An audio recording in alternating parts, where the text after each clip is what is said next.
Folks, Black Star Network is here. Hold no punches! I'm real revolutionary right now. Support this man, Black Media. He makes sure that our stories are told. Thank you for being the voice of Black America, Roland. Stay black. I love y'all. All momentum we have now, we have to keep this going. The video looks phenomenal. See, this difference between Black Star Network and Black-owned media and something like CNN. You can't be Black-owned media and be scared. It's time to be smart. Bring your eyeballs home. You dig?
September 7, 2023, coming up on Roland Martin Unfiltered, streaming live on the Black Star Network. While the Department of Justice is actively investigating the Fulton County, Georgia jail over its conditions and treatment of inmates, more inmates are dying. 10 have died so far this year. One of the latest, Samuel Lawrence, died days after he filed a handwritten prisoner civil rights complaint about the conditions and abuse by the guards. We'll talk to the Lawrence family attorney about what the independent autopsy revealed. Georgia DA Fani Willis claps back at Congressman Jim Jordan in responding to the congressman's demand that she turn over her communication records with Justice Department officials in her election fraud case. We will show you her 9-page letter. A Black Pittsburgh lawyer is suing a judge for jailing him for not following his orders to negotiate a civil rights lawsuit. Former NFL football player Walter Bernard will be here to tell us exactly what happened. Contracted employees at the federal government's largest call center threaten to strike during federal insurance renewal unless they get higher wages and better benefits. We'll talk to a few of the Maximus employees about their demands. Also, Peter Navarro, he going to jail. He was found guilty today for contempt of Congress. And the SBA 8A program is in jeopardy after a white woman sues, complaining that she was unable to apply, even though she got $4 million in contracts from a women set-aside program. I told y'all what these white folks had planned. It's time to bring the funk on Roland Martin Unfiltered on the Black Star Network. Let's go. He's got it. Whatever the miss, he's on it. Whatever it is, he's got the scoop, the fact, the find. And when it breaks, he's right on time and it's rolling. Best believe he's knowing. Putting it down from sports to news to politics. With entertainment just for kicks, he's rolling. It's on go, roll, y'all. It's Roland Martin, Rolling with Roland now.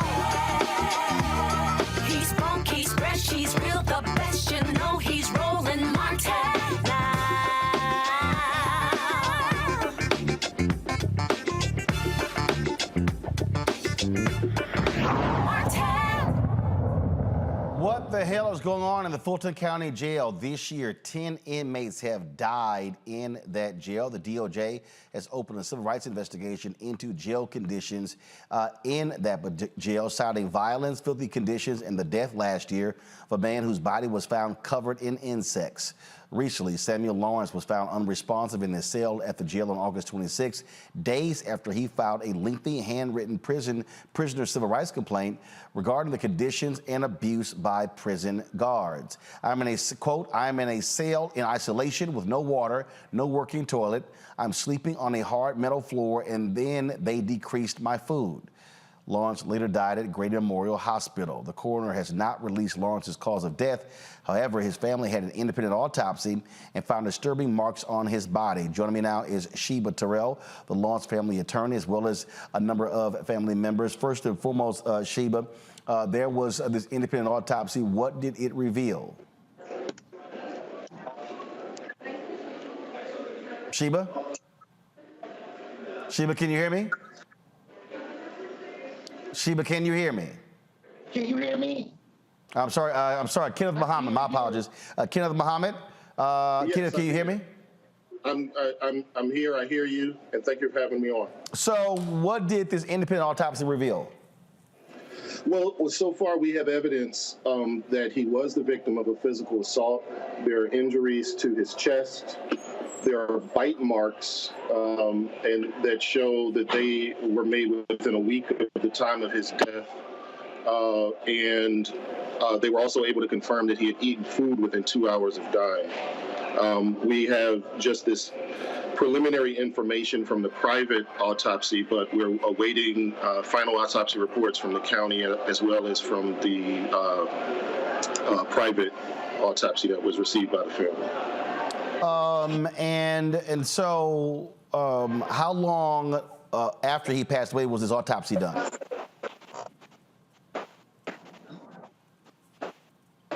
Kenneth? Well, the date of death was August 26th. Can you hear me? Yep, go ahead. Okay, yeah. He died on Saturday, August 26th, and the county actually began within the day, the next day, from the information that we received. So it was pretty quick that we started. That they started the process at the county. I can't tell you the exact date that the independent autopsy began, though. We have several family members here, and so I need to know who's the one person going to be speaking. What I'm curious about is he wrote this letter when he was talking to family members. When was the last time y'all communicated with him, and what did he say about the conditions?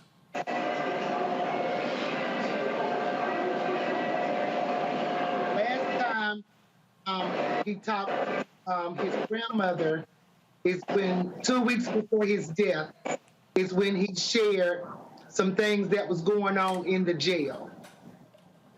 So 2 weeks before his death. And what did he share? Told her that the officers and the inmates were abusing and terrorizing him and bullying him. And that was in a phone call to his grandmother? That was in a phone call to his grandmother. What was he in jail for? He was in jail for arson, alleged arson. And was bail given? Was he unable to make it? What happened there?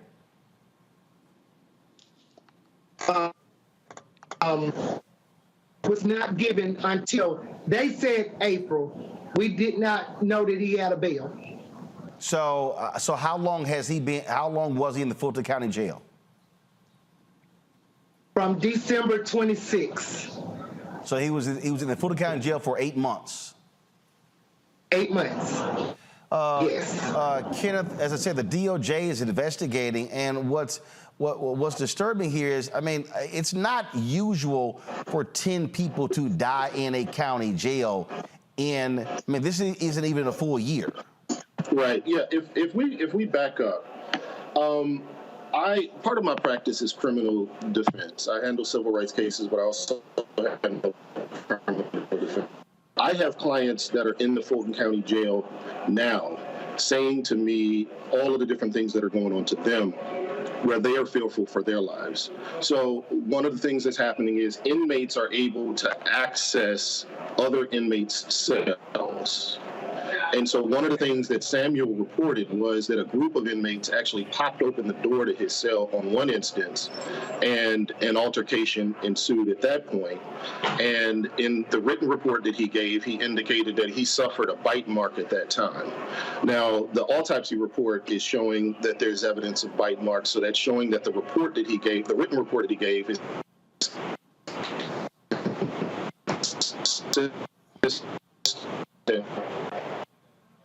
so you have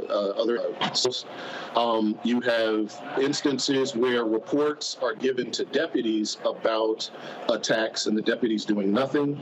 You have reports of deputies themselves assaulting inmates. Samuel reported that he was the victim of excessive force on multiple occasions. On one instance, he was handcuffed, and while handcuffed, he was improperly pepper sprayed, kicked, and stomped. As I indicated, I've been dealing with issues with regard to safety at the Fulton County Jail from a number of my clients over the last months. There is another young man named Monte Stinson who died on just August 1st of 2023. And the circumstances surrounding his death are where the officers actually reported that he was counted in his cell alive, but when some information came about the time of his death, it showed that he would have had to have already been dead at the time that they reported that he was alive. You have, after Samuel's death, you have another death that took place just a few days later on August the 31st. And so what it looks like is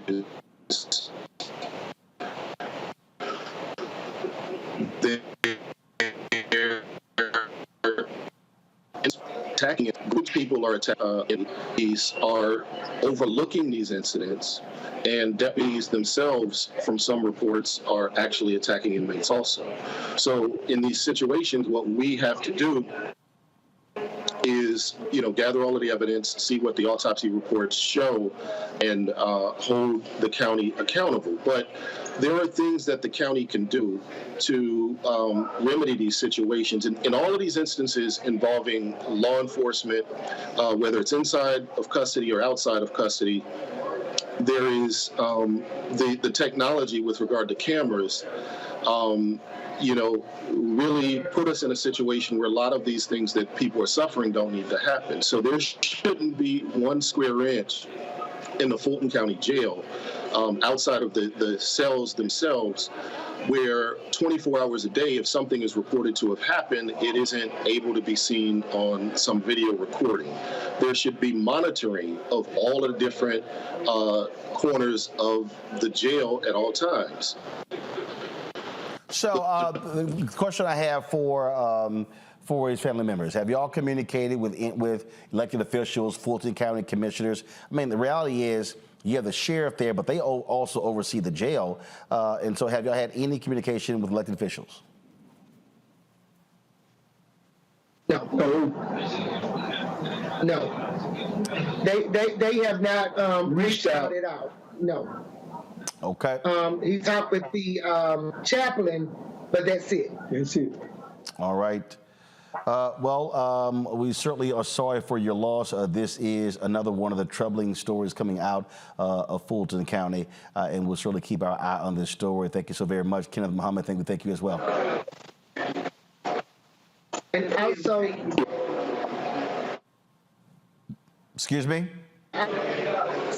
Just wanted to reiterate back on the private autopsy that the family paid for was done August 30th. Got it. Okay. We certainly appreciate it. Thanks a lot. Thank you. Folks, got to go to a break. We come back. We'll have more on Roland Martin Unfiltered right here on the Black Star Network. Back in a moment. President Biden has delivered for Black America. More funding for Black entrepreneurs. Millions of new good-paying jobs. He's lowering the cost of medications and the cost of living. Joe Biden is delivering for us, and that's the facts. When you talk about blackness and what happens in black culture, we're about covering these things that matter to us, speaking to our issues and concerns. This is a genuine people-powered movement. There's a lot of stuff that we're not getting. You get it, and you spread the word. We wish to plead our own cause. Too long have others spoken for us. We cannot tell our own story if we can't pay for it. This is about covering us. Invest in black-owned media. Your dollars matter.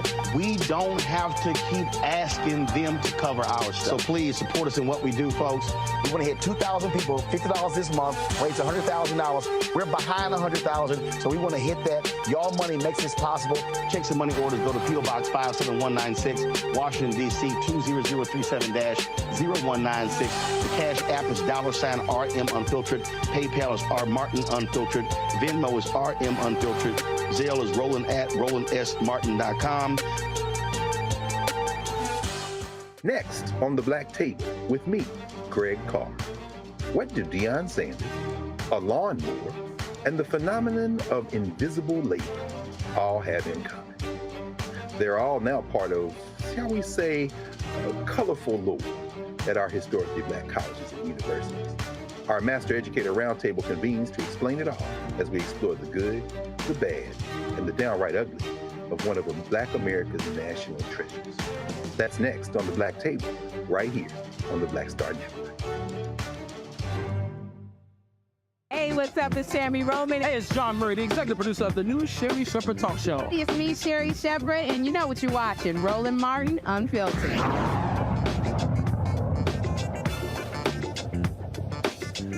All right, folks, welcome back to the show. Introducing my panel on today, Greg Carr, Department of Afro-American Studies at Howard University, Reese Colbert, host of the Reese Colbert Show, Sirius XM Radio out of D.C., Long Victoria Burke, Black Press USA, Arlington, Virginia. I'll start with you, Greg. It is crazy to me that 10 people dying in a jail in a year has not attracted more attention.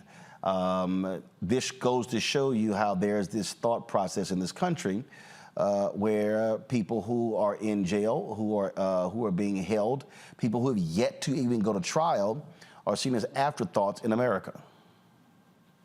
Yeah, absolutely. I mean, you know, we're going to continue to say this as the numbers continue to swell of people who are paying attention not only to this case but to this platform, that this is why independent, hard-hitting, black-owned, black-controlled, black story-anchored media, news media, is invaluable. If this were 10 white people dead in a jail, I suspect there would be a lot more noise around this. We all remember and are familiar with the name Khalif Browder and what happened to him on Rikers Island. When we start talking about double digits of people dying in short order, and when Attorney Muhammad then named Monte Stinson, and then, who made transition on the 1st of August, and then another death on the 31st of August, sandwiched between Lawrence's death, you know, this brings really into focus the fact that the 8th Amendment is just words on a piece of paper. What is cruel and unusual punishment? What is false imprisonment or holding somebody without giving them access to bail? The family couldn't even say.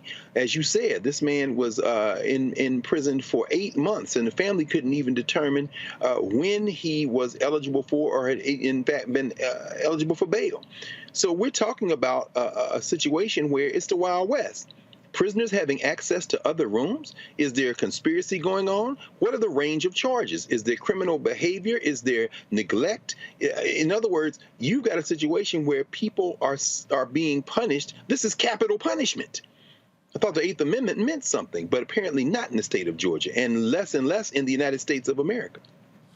The thing here, Lauren, when I think about when Jay-Z's Rock Nation, Tamika Mallory, Rakia Lumumba, and others, when they were protesting in Mississippi, this Parchman prison, later there was a documentary that was actually done about this as well. I mean, very similar conditions. And again, what I'm looking at is, I just don't see there being a lot of attention being played to what's happening there in Fulton County. Obviously, lots of attention when Trump and 18 others were indicted, and other stories along those lines. But literally, 10 folks are dead this year, and it's sort of like, That's right. And the reason for that is, of course, deeply political. Politicians get elected saying that they want to lock people up and throw away the key. Politicians make money, raise money, get elected, talking tough on crime. Politicians have been getting elected on the war on drugs, the whole atmosphere of bragging about being tough on crime has gotten a lot of politicians, Democrat, Republican, elected. So people who are incarcerated have nobody to stand up for them in the political realm. There's nobody. It would have to be an activist. There's very few politicians who will get out there and stand up for the rights of people who are incarcerated. The fact that in most jurisdictions they can't vote. State of Florida, you can't vote even after you're out. Virginia, the same thing, effectively. You know, if you have a felony record, you can't get your right to vote back. Nobody cares about this constituency. We had somebody who was a homeless woman who was 73 years old die in Arlington, Virginia, last week, 73-year-old homeless person that died in the jail, one of many in Virginia. And of course, this Fulton County situation is outrageous. But who is going to stand up for these people? We are a country who doesn't care about poor people. We don't care about homeless people. We have no policy for people who have no money. And these politicians out here have no real answers. And while we send billions overseas to do whatever in whatever other country, these problems get worse and they grow. But the issue of incarceration, the war on drugs, is what drives this moment where you could have 10 people die at the same facility and nobody do anything about it. It's, to me, Reese, it's not enough to wait for the DOJ. What the hell are the Fulton County commissioners doing? Well, I know what one is doing. One is spending her time in court because she had an affair with her chief of staff, and then she allegedly put a tracking device on his car after they broke up. So we know what she's doing. But what the hell are these? I mean, if you are a Fulton County commissioner, your ass should be telling the sheriff, how in the hell are you not doing a massive check on this jail? In fact, those commissioners should themselves be going through that jail and examining the conditions there. I agree, absolutely. I mean, at the end of the day, these are people that are not in there for life sentences, except for the fact that they end up dying due to inhumane conditions. And so for the sake of public safety, you think people will be invested in making sure that people who are eventually going to re-enter the population will do so without the trauma and the horrors that they've been inflicted upon being in prison. But I think as a society, we haven't decided what real punishment means and what kind of rights people deserve, the level of humanity people deserve even while they're incarcerated. People are very much indifferent to that because people are more concerned about, you know, dodging bullets or dodging whatever kind of crime people perceive to be surging in their areas. And so this is really a stain on our entire society and how we treat people to get to the point to where people are locked up. A lot of people are incarcerated on pretrial detention because of the bail laws and a lack of reform there. And so this is a multi-pronged issue, but I saw that the sheriff's statement was about underfunding for the jail and needing new facilities. I don't think this is as much a facility issue as it is a humanity issue and a willpower to actually do something about the level of incarceration we have in Fulton County specifically, but in this country in general. Go to my iPad to control room. This is what I want. I want to call every single one of these commissioners, and I want to see who has the guts to come on this show tomorrow. And so Rob Pitts, he's the chair, he's black. You got Bridget Thorne, Bob Ellis, Dana Barrett, a black woman, Natalie Hall, a black man, Marvin Arrington Jr., a black woman, Khadijah Abdul-Rahman.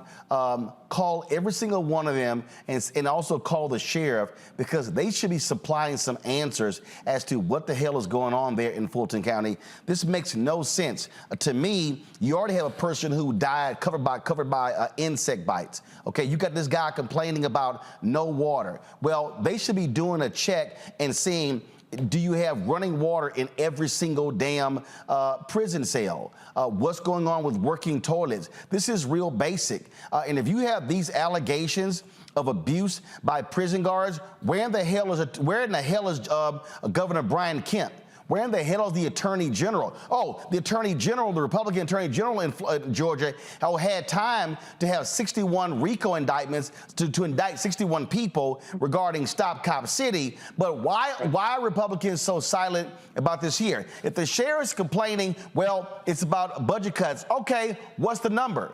What do you need? What are you asking the commissioner's court? What are you asking the state for? Somebody should have some damn answers, because it simply isn't natural for 10 people to die in a jail in a year, and there's no code red, a DEFCON 5 when it comes to political leadership. This is absolutely weak leadership, and this should not be the case. And commissioners should be saying to the sheriff, we bet not see another person die in this damn jail, because this makes no sense whatsoever. This is on par with Parchment in Mississippi. And again, people are way too quiet there in Atlanta area in Fulton County, and it needs to be dealt with, and these commissioners need to step the hell up.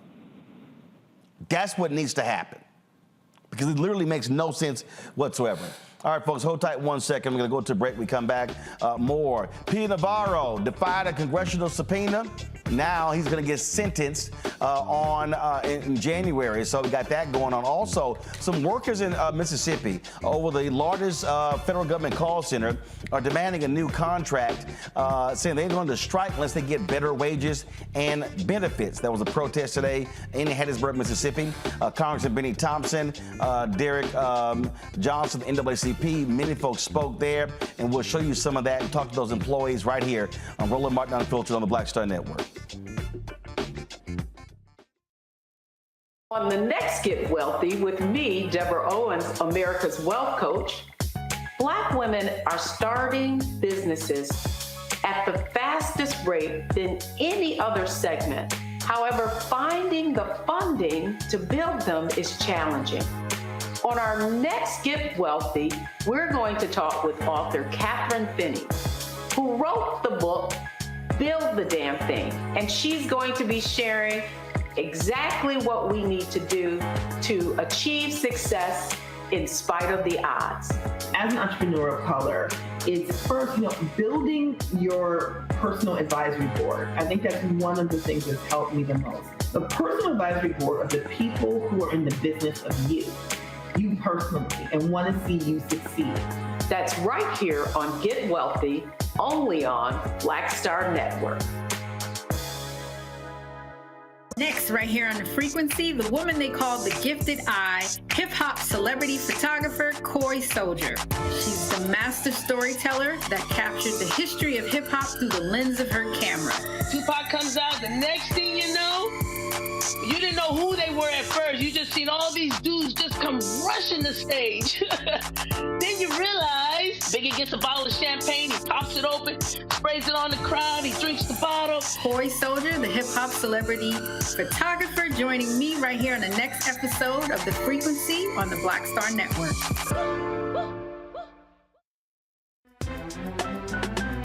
I'm Faraji Muhammad, live from LA. And this is The Culture. The Culture is a two-way conversation. You and me. We talk about the stories, politics, the good, the bad, and the downright ugly. So join our community every day at 3 p.m. Eastern and let your voice be heard. Hey, we're all in this together. So let's talk about it and see what kind of trouble we can get into. It's The Culture. Weekdays at 3, only on the Black Star Network. Hatred on the streets, a horrific scene, a white nationalist rally that descended into deadly violence. You will not White people are losing their damn minds. As an angry pro-Trump mob storms the U.S. Capitol, we've seen shooting. We're about to see the rise of what I call white minority resistance. We have seen white folks in this country who simply cannot tolerate black folks voting. I think what we're seeing is the inevitable result of violent denial. This is part of American history. Every time that people of color have made progress, whether real or symbolic, there has been what Carol Anderson at Emory University calls white rage as a backlash. This is the rise of the Proud Boys and the Boogaloo Boys. America, there's going to be more of this. Here's all the Proud Boys, guys. This country is getting increasingly racist in its behaviors and its attitudes because of the fear of white people. The fear that they're taking our jobs, they're taking our resources, they're taking our women. This is white fear.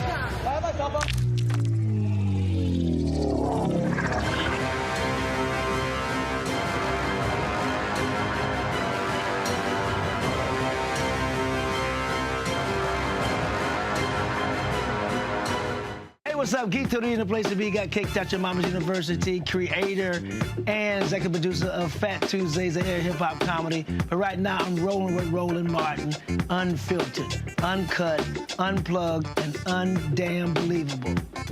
You hear me?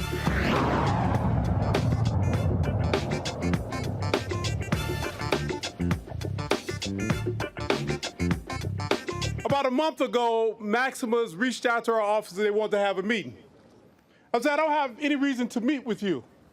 The only reason why I will meet with you if you had workers at the table, if you've signed an agreement with them to increase their pay to ensure they had medical health care and a quality of work life that all individuals should be entitled to. For the NAACP, let's be clear. When you strike, we will be here with you to recognize that the reason why we exist as an organization is because they was trying to exploit black workers for cheap labor. The reason why we were created as an organization because they exploited black folks for free labor we call slavery. And at the end of the day, the right of workers is the right of all citizens to be able to collectively bargain, and we must do that in solidarity. Now, as we stand here in this hot sun, in a parking lot behind us that's full, we need you to give your coworkers courage to ensure that they are willing to stand with you. That was Derek Johnson, president of the NAACP, speaking at a rally today of employees of Maximus there in Hattiesburg, Mississippi. Employees there, they have the government's largest call center. They're threatening to strike unless they get higher wages and better benefits. They went on strike for a single day in June. They made it clear at this rally that they will not go to work when it's time to renew federal health benefits if their demands are not met. Here is some more of the speakers from today's event. Today we're standing together to put Maximus on notice that workers are prepared to go on strike during the Medicare and Affordable Care Act open enrollment period unless Maximus addresses their demands. Let me repeat that. So I want to make sure that they hear me and that y'all hear me. We are prepared and we will go on strike during the Medicare and Affordable Care Act open enrollment period unless Maximus addresses their demands. And I'm here to deliver a message to you, Maximus workers, that I and all of CWA, I, as your newly elected international president, have your back. And I will stand with you in your fight for living wages, affordable health care, for a real voice on the job, and for racial and economic justice. When we fight, we are going to win in the end. Thank you so much for having me. Thank you very much. Good afternoon. Good afternoon. I came a long way to be with workers who want to make a difference in the workplace. But you know, you want to be respected in the workplace. And so for a guy who doesn't represent this area, but I identify with your mission. I identify because all you want is the ability to organize and choose the right to have representation in the workplace. And that's what you're doing here at Maximus, and I support you for that. More importantly, for those of you who go to work every day you expect to be respected and paid a fair wage. Not just a living wage, but a fair wage. Now, what does that mean? In order to get what you want, you're going to have to stick together. And this is part of the process. This company makes $2 billion a year of federal contracts, and they can't pay you better than what they're paying you now. You know, you give people a raise, then you raise the deductible. You give them a raise, then you raise the contribution for the health care. That's not, you know, that's smoke and mirrors, because that doesn't put anything on the table. So part of the reason I'm here is to let you know that there are a lot of people who don't live in the Hattiesburg area who are with you. There are a lot of people who understand this cause. But in unity, there's strength. You have to stick together. Now, Folks, joining us right now are a couple of members of the Maximus Organizing Committee, Sylvia Walker from Bogalusa, Louisiana, and Catherine Charles from Tampa. Glad to have both of you here. I'll start with you, Sylvia. So for folks who don't know, explain, what do y'all actually do? I am at Maximus, and I'm a dual, what's called a dual. I work for the Affordable Care Act, signing people up for insurance. And I also work for Medicare. So when folks are calling about the Affordable Care Act regarding benefits, you're one of the folks they're talking to, walking them through what it means? Yes, I am. Got it. Along with others. We're completing applications, answering questions, assisting them with whatever they need when they're wanting to sign up or have questions about, are they eligible to sign up? How about you, Catherine? Hi, I've been working for Maximus for 9 years now. I work for Marketplace, which is the Affordable Care Act. I do not do Medicare. So I do help people with enrolling into health insurance, assisting them understand how health insurance work. If they have any problems with the insurance company, their insurance get canceled, or any questions that they have, that is what I'm here for. Also, as an internal support group, I also assist not only the consumers, but I am responsible for teaching my fellow CSRs or representatives that are new on the floor and they don't know how to find a script, where to look for. If they don't know how to read an escalation or how to do an escalation, I'm there to do that. I take tier 1 calls as well as tier 2 calls, as well as supervisor calls. So when the consumer called and asked for a supervisor, I'm the one answering those calls. So you're focusing on pay and other benefits. So Sylvia, what is the pay like, and what are y'all asking for? We're asking for a wage that we could live on. The pay is not good. As you can hear from what I said previously, I'm working 2 jobs and being paid for 1 job. Now what are they doing? Are they paying hourly? Are they paying salary? What are they paying? And what's the average wage of workers? Okay. So the customer service representative, and that's what I am, dual. My salary is about $17 an hour. And there are some that make a little bit less, from what I understand. And then there are others that make a little bit more. And so you're putting a lot on your plate to provide the services that are needed for our community, people in our community, our communities, and then we're not being paid for that. No customer service representative that works for Maximus should be concerned about how they're going to pay the rent, how they're going to eat, how they're going to manage their home if they have to get sick, if they get sick. So that's a problem. When you have us working, we're doing our best to serve our community, to do the job to the fullest of our abilities, and then we're not paid. We're in the food pantry line. That makes no sense. How many hours are y'all working per day? We work 8 hours a day. And some have a 10-hour day. And Catherine, a 4-day week. And how many employees are we talking about? Oh, it's a lot. In Tampa, Florida, and here in Tampa, we have thousands of employees.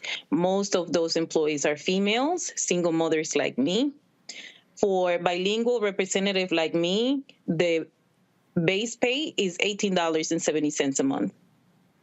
And I'm sorry. You mean an hour? An hour. Yeah, got I'm sorry. It. Okay, an got hour. it. Got it. All right. So Sylvia, you said about 17. You said the base pay, but being bilingual was about 18.70. What are y'all asking for? What are you asking it to be raised to? Sylvia, you first. $25 an hour. That's more like it. $25 an hour. And what else are you asking for Maximus? We're asking for better benefits. Our deductibles are high, and we can't afford these deductibles. If you don't go to the doctor or use your health care often, if you're just getting the basic office visit, wellness visit, we can't pay that deductible. How much is it? And then pay for the visit. How much is it? I think it's $2,500. Whoa. 2,500? Yeah. Mm-hmm. Yeah. Wow. That is so for that office visit, you're paying $2,500. Well, they can ask you to pay the deductible along with the visit. Right. Yeah, they can ask you for that. A provider can ask that. Wow. The way the insurance is set up is that you have to meet the deductible first. I work teaching people about deductibles, co-pays, and for us at Maximus, you have to meet the deductible. So if you go to your first doctor visit, you're not going to be paying a co-pay. You're going to pay the full visit until you meet that $2,500 out of pocket. I mean, what's crazy is here y'all are trying to help people placing phone calls regarding the Affordable Care Act, and you're talking about having health care issues with your employer. Exactly. Correct. Questions from our panel. Reese, you first. Yeah, there's been reports of retaliation for people speaking out and being involved in this collective action. Are you all concerned about that, or do you feel pretty secure in your positions, like in terms of your immediate leadership? Well, in my case, I do feel very concerned. This year, 2 days before Mother's Day, because there was a lot of people organizing, more than 700 employees were let go. They contacted CSRs to a meeting room, and they explained that you have 2 weeks to go. And they did it throughout national. It's not like one call center only. It was everywhere. And we don't have job security where I can say, well, I'm doing a good job. They're not going to fire me. They can get rid of me at any time for any reason, and they don't care how tenured you are. I know people on that round of layoff that were there for 14 years. And they had a Q quality score. They were responsible for the job. They did a good job, and they still got let go. Not a specific reason why, well, they said that because of local volumes, they had to let these people go. But imagine that you're being let go. You're a mother with a family that you have to take care of. And when you go to the Maximus website, they're hiring people, and they're opening other sites. So how does he explain that you're being fired because of local volume, but you're hiring extra people? Lauren. Do y'all know if there's any history of Maximus call center agreeing with workers in other negotiations in the past? No. Not to my knowledge. Okay. In other words, have there ever been a negotiation where they said, maybe 5 to 10 years ago, we will come to the table and give you some of the things that you are asking for? Have you ever heard of that in the past? I have not. I have been a part of the organizing since Maximus came to Louisiana, Bogalusa, Hattiesburg. And I have not heard of that. We've been working to try to organize. They have been union busting, doing everything they can to stop us or to shut us down, calling the police on us when we were simply passing out flyers for information for our coworkers. I mean, just crazy, putting us off the property. Yes. Wow. Thank you. So they're not willing to negotiate. Greg? Thank you, Roland. And thank you, Ms. Walker and Ms. Charles. Reading up a little bit on Maximus, the way it looks, and we heard Congressman Thompson say $2 billion, but that was actually just for the first 2 quarters of this year.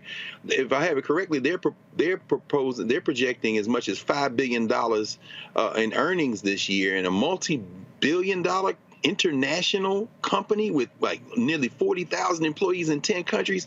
I mean, getting rid of 700 people earlier this year, and of course, in the wake of the one-day action you all had, I guess my question is, the excuses they're giving, and reading some of the conditions y'all working under reminds me of Amazon, and in terms of what these union busting they're trying to do, they're saying that, people getting put off the rolls means there's a slowdown in call volume. Has that been either of y'all's experience between people having to re-enroll and those suffering from long COVID? Has the call volume actually dropped, or has it increased? Or particularly since people are having to re-enroll in these things. And the call volume has not let up. The calls come in back to back to back, constantly. You don't have time to recover from the previous call before another call. You're answering another call to assist someone else. And depending on the nature of that call, it can be some kind of difficult to take the next call and get yourself in that frame of mind to assist that person. But we do what we do, and we do it to the best of our abilities. Thank you. Catherine, final comment. Well, as she stated, the calls are, for Marketplace, they're a little bit different because right now they're not as fast coming in through as they used to be. Like during November, during open enrollment, after open enrollment, when we have to do also the 1095 forms for tax season, it's call after call. You barely get a minute to sip water if you get anything. We're not only calling for the benefits of the pay and the conditions. We only get like a 5 minutes break to go use the bathroom or drink some water. And as she stated, in between difficult calls, sometimes you need more than that to decompress a little bit, because you get either really irate consumers on the phone, very mean and vicious, or you get people crying and very emotional. That also get transferred to us because we are human beings sitting on the phone listening to people's stories. And we work at Maximus not just because of the pay. We love what we do. And we just want to make sure that we get better condition. They're making money because we are the front line doing all the work. And I think as a federal contract, we should be considered federal employees and get the benefits of federal employees because they're getting the federal money. Yes. All right. Sylvia Walker, Catherine Charles, we appreciate both of you joining us on today's show. Thanks a lot. Thank you. Thank you. Folks, we partner with the Communication Workers for America. You're going to be able to see the restream of today's rally on the Black Star Network, so check it out there. Also, check out our YouTube channel as well to see the full speeches of all of those who spoke today in Hattiesburg, Mississippi. All right, folks, when we come back, more right here on Roland Martin Unfiltered on the Black Star Network. We'll talk about Fani Willis smacking the hell out of Congressman Jim Jordan. Ain't nothing like a good pimp slap with some powder. Then, of course, P. Navarro, he got pimp slapped by a D.C. jury, found guilty. We'll talk about both of those stories when we come back right here on Roland Martin Unfiltered on the Black Star Network.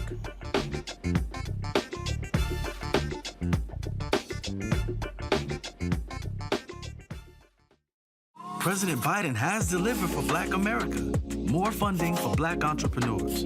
Millions of new good-paying jobs. He's lowering the cost of medications and the cost of living. Joe Biden is delivering for us, and that's the facts. On a next, A Balanced Life with me, Dr. Jackie, we're going to be talking about common sense. We think that people have it, know how to use it, but it is something that people often have to learn. The truth is, most of us are not born with it, and we need to teach common sense, embrace it, and give it to those who need it most, our kids. So I always tell teachers to listen out to what conversations the students are having about what they're getting from social media, and then let's get ahead of it and have the appropriate conversations with them. On a next, A Balanced Life with me, Dr. Jackie, here at Black Star Network.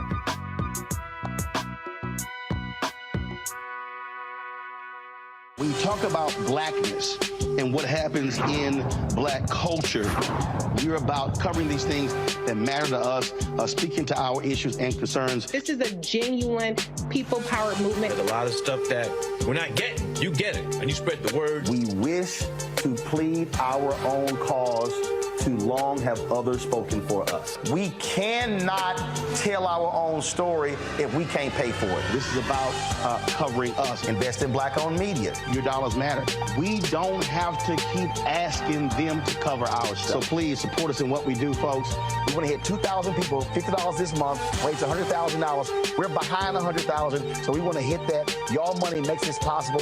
Check some money orders. Go to P.O. Box 57196, Washington, D.C. 20037-0196. The Cash App is $RM Unfiltered. PayPal is R Martin Unfiltered. Venmo is RM Unfiltered. Zelle is Roland at RolandSMartin.com. Me, Sherry Shepard with Sammy Roman. I'm Dr. Robin B., pharmacist and fitness coach, and you're watching Roland Martin Unfiltered.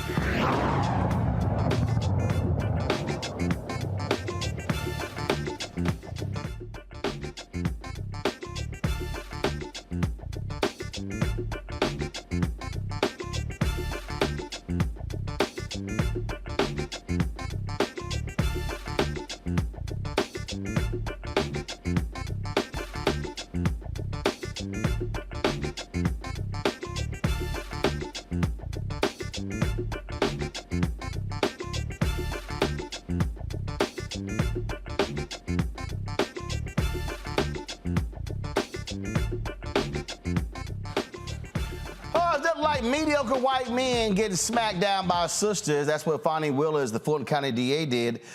She basically told Congressman Jim Jordan of Ohio to kiss her ass. Last month, the chair of the Judiciary Committee, Jordan, informed Willis by letter he was launching an investigation into whether she coordinated with federal officials for the Trump indictment. You know, he's been kissing Trump's ass so much, he probably has a brown face. Now, here are a few excerpts of Willis's 9-page letter response to Jordan's request for documents. Quote, as you know, Chairman Jordan, the congressional power of inquiry is not unlimited. She then cites Watkins versus the United States. Congress is not a law enforcement or trial agency. That function is reserved only for the executive and judicial departments of the government. She then said, your letter offends each and every one of these settled principles. Its obvious purpose is to obstruct a Georgia criminal proceeding and to advance outrageous partisan misrepresentations.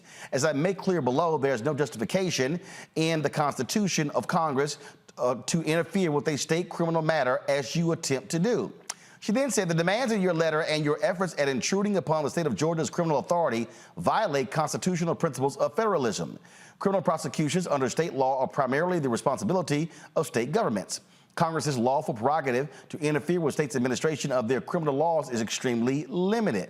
She then said your attempt to invoke congressional authority to intrude upon and interfere with an active criminal case in Georgia is flagrantly at odds with the Constitution. The defendants in this case have been charged under state law with committing state crimes. There's absolutely no support for Congress purporting to second-guess or somehow supervise an ongoing Georgia criminal investigation and prosecution. Ooh, this she said, Chairman Jordan, I tell people often, deal with reality or reality will deal with you. It's time that you deal with some basic realities. A special purpose grand jury made up of everyday citizens investigated for 10 months and made recommendations to me.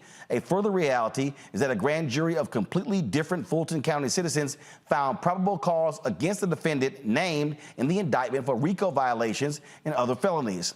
Face this reality, Chairman Jordan. The select group of defendants who you fret over in my jurisdiction are like every other defendant, entitled to no worse or better treatment than any other American citizen. Oh, she wasn't done. As it seems you have a personal interest in the Fulton County District Attorney's Office, you should consider directing the U.S. DOJ to investigate the racist threats that have come to my staff and me because of this investigation. For your information, I'm attaching 10 examples of threats this office has received. See Exhibits F through O. I'm providing these examples to give you a window into what has happened to my staff and me as I keep the promise of my oath of the United States and the Georgia Constitutions, and do not allow myself to be bullied and threatened by members of Congress, local elected officials, or others who believe Lady Justice should not be blind and that America has different laws for different citizens. That right there is a pimp slap, Lauren. Yeah, it sure is. It's a sort of idea that a lot of these congressional Republicans have, that they somehow can enter into any conversation about anything and have the authority to somehow rule over everybody else, even when they have absolutely no jurisdiction and no business being involved in what's going on. That's like some sort of, weird throwback idea that Jim Jordan in particular has. If you remember, he tried to interfere with Alvin Bragg in New York as well, that he has the right to somehow guide these people when they have these independent jobs that have absolutely nothing to do with him and have obviously more power than he has over these matters. Some of it is just pure PR. Some of it is to try to kiss the ass of Donald Trump in public, which is what they're perpetually doing, what MAGA Republicans in Congress are perpetually doing to impress Donald Trump. But some of it, I think, is the illegitimate idea that they have in their head that they can interfere with anybody. And as we saw in Wisconsin and Alabama, these Republicans who, of course, would appear to no longer believe in democracy, think that they can just sort of lock in their power forever by just making a decision to lock in their power forever without the people involved, without voters involved, or anyone else. But, Fani Willis ended that conversation. She's going to continue to ignore him because he should be ignored, and that's the way that'll play out. What you're dealing with here, Reese, is an arrogant asshole in Congressman Jim Jordan. And again, these people will do whatever and say whatever to protect the Grand Dragon himself, the Orange One. Right. It's all kabuki theater. They don't have any power. And I'm glad that Fani Willis said, go to hell, bitch. You have no authority over here around these parts. If you want to make yourself useful, then why don't you investigate the actual crimes that are being committed against my office in terms of the threats? And so Jim Jordan, who has gotten away with heinous things himself, is just doing nothing but entertaining the base and further entrenching the Republican Party with Donald Trump. The Republican Party is going all in on Trump at a time where they should be trying to bolster an alternative to him.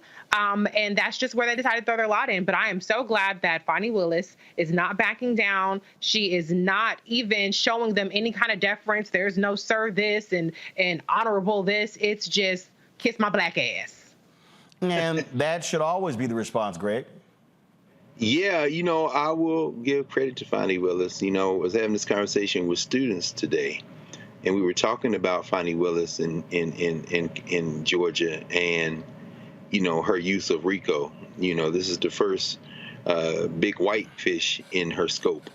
And students have some mixed opinions on that. But one thing is clear. She doesn't mix her words when she gives public statements. Some of the bits that I particularly enjoyed in the 9-page letter, when she enumerates things in direct response to him. And I love what she said when she got to section 2C of her point-by-point refutation of her. She said, I'm going to give you an explanation of the basic obligations of a prosecutor. And the sentence she uses, she says, your letter makes it clear. Now, mind you, Jim Jordan has a JD from Capital Law School, which is down the street from where I went to law school at Ohio State. And he went to Ohio State, as Reese says, with a kind of checkered record there.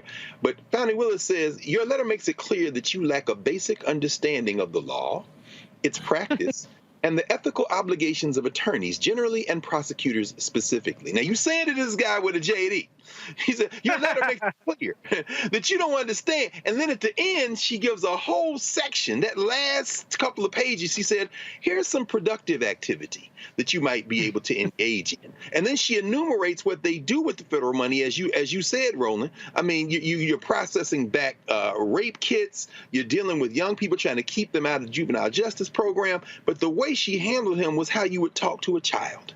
And she did tell him to go to hell and to kiss her ass, but the way she did it over 9 pages, this is the Fani Willis that people in Atlanta know. It's just that they haven't always seen her train those guns on white people. And Jim Jordan, how'd you like it, brother? How did you like it?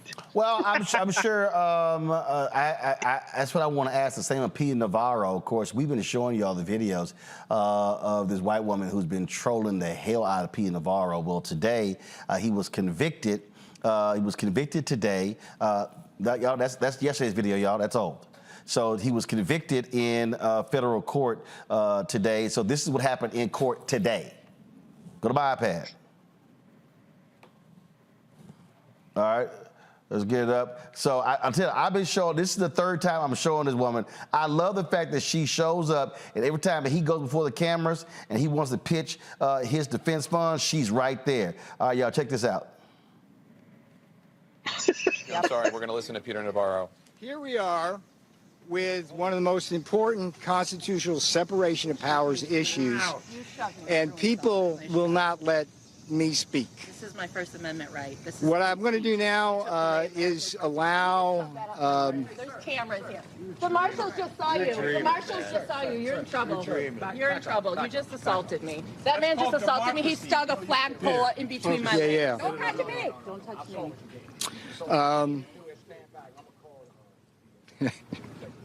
There you go. You're in trouble now. They're calling protective services. I was just assaulted. Look, if you got a sign, no, I hold it didn't. over there. Liar. I can hold it anywhere I want. This is public property. It's assault. I want to press charges. Let the man talk. Charges. Are you interested in hearing him? Man, go ahead, Peter. Go ahead and talk. You're on federal I don't property. agree with some of your shit, but go ahead and talk, man. Go ahead and talk. No, I didn't. No, I didn't. Go ahead and talk, man. Go ahead. Sad day for America. Not because they were guilty verdicts, because I can't come out and have an honest. Oh, I love how. Okay, first of all, I need to roll back. Did the brother say, "I don't believe most of the shit you say, but go ahead and talk"? Did he actually say that? Let me roll that back. Okay. Now go. All right. Now they're calling protective services. I was just assaulted. Look, if you got a sign, no, I hold it over didn't. there. Liar.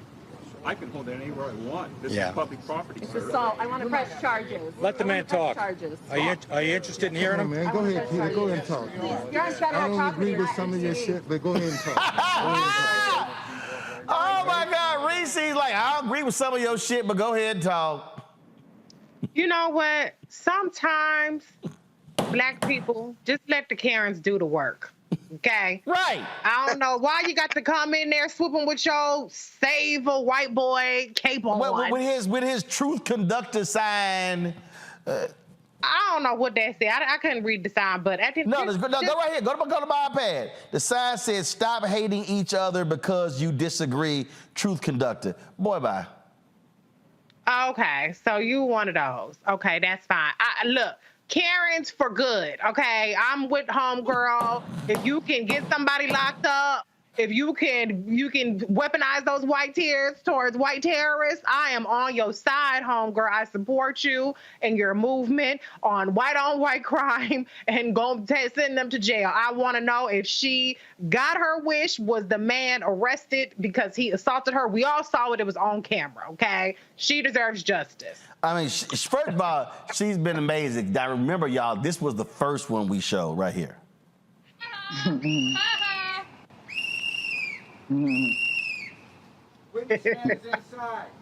Thank you. WW.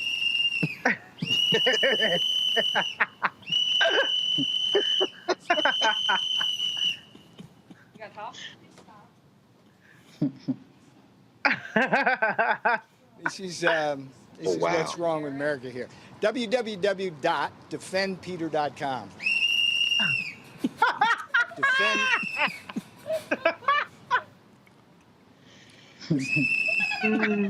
Come on, my man. Cut that out, man. Let the man talk, man. Let the man talk. Let him talk, man. He has every right to talk. Come on. Don't do that, man. Let the man talk, man. Let the man talk. Please play this Let him talk. on your channels. Because this is just wrong. I'm trying to speak about serious constitutional issues with you. Clown with a whistle, witch with a broom. You go figure. So, defendpeter.com. Please go there. Help support this fight against the attack on the separation of powers. These trials are very expensive. Peter's using my image to grift off me. Send me money.